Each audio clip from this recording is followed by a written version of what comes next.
Uncle কি করছেন? এই বাড়ি সাজানোর প্ল্যান হাতে নাকি? হ্যাঁ, খাওয়া দাওয়া করছো তুমি? হ্যাঁ আঙ্কেল, আমি খাওয়া দাওয়া করছি। তোমার কিছু দরকার হলে তুমি বলবা, নিঃসংকোচে বলবা। আরে তুমি তো আমার ছেলের মতো। আঙ্কেল আপনি কোনো টেনশন করবেন না, আমার যদি কোনো কিছু লাগে আমি একদম নিঃসংকোচে যাবো। আর আমি তো জানি আমি আপনার ছেলের মতো। আঙ্কেল আপনাকে একটা প্রশ্ন করি, করো। আঙ্কেল আপনার কোনো ছেলে নেই? না, আমার তো দুইটাই মেয়ে। আপনি কি বলেন, আপনার কোনো ছেলে নেই? হ্যাঁ, তাহলে আপনি এতটা সহজ সরল মানুষ, আপনি জানেন যে আপনার কোনো ছেলে নেই, তারপরও কিরকম সরল সোজা হাসি মুখে নিজের পায়ে নিজে কুড়াল মারার মতো সিদ্ধান্তটা আপনি মেনে নিলেন, তাও আবার হাসতে হাসতে। মানে তো মেয়ে বিয়ের পরে বিদেশে চলে গেলে আপনার কি অবস্থা হবে সেই দৃশ্য ভেবেই তো আমি আমি নিজেকে কন্ট্রোল করতে পারতেছি না। আমার আমার ভিতরটা যে ফিরে যাচ্ছে আঙ্কেল।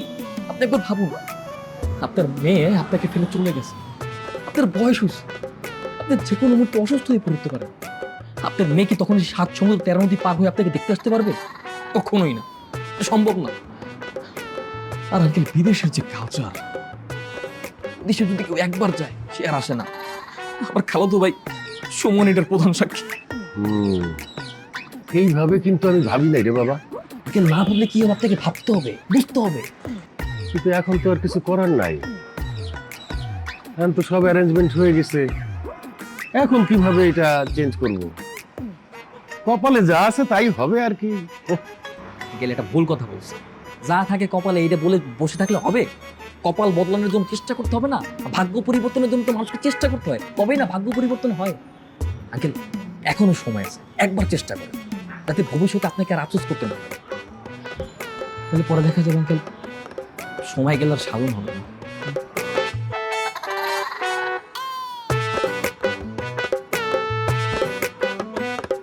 হ্যাঁ, তো ফাইনালি তুমি চলে যাচ্ছ? ফাইনালি। আপনি বিদেশ যাবেন না? আরে না, আমি বিদেশ যাবো কেন, প্রশ্নই ওঠে না। দেশের ছেলে দেশে থাকবো। আর তাছাড়া আমাদের দেশের মতো তো সুন্দর কান্ট্রি পৃথিবীতে আছে নাকি? তোমাকে আমি আমার স্বপ্নের বাড়ির কথা বলছিলাম না? আমার যে স্বপ্নের বাড়িটা হবে, তার চারিপাশে থাকবে গোলাপ বাগান, আর তার পাশ দিয়ে বয়ে যাবে শ্রুতমান নদী, যার কল কল শব্দে মুখরিত হয়ে থাকবে পুরোটা রুম।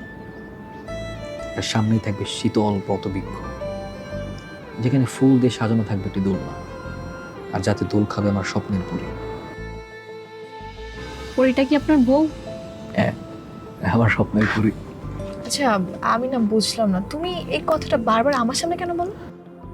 বলি না তো, আমি জাস্ট কম্পেয়ার করি, তোমার সাথে আমার কম্পেয়ার করি। যে তুমি ইউরোপে চলে যাবে, ইউরোপে গিয়ে সারাক্ষণ উঁচু উঁচু বিল্ডিং দেখতে দেখতে বোর হয়ে যাবে, আর আমি ন্যাচারাল পরিবেশে ন্যাচারাল। হ্যাঁ, স্টপ। তোমার না কোনো আইডিয়াই নেই ওই দেশগুলো আধুনিক যুগের সাথে তাল মিলিয়ে কতটা এগিয়ে গিয়েছে।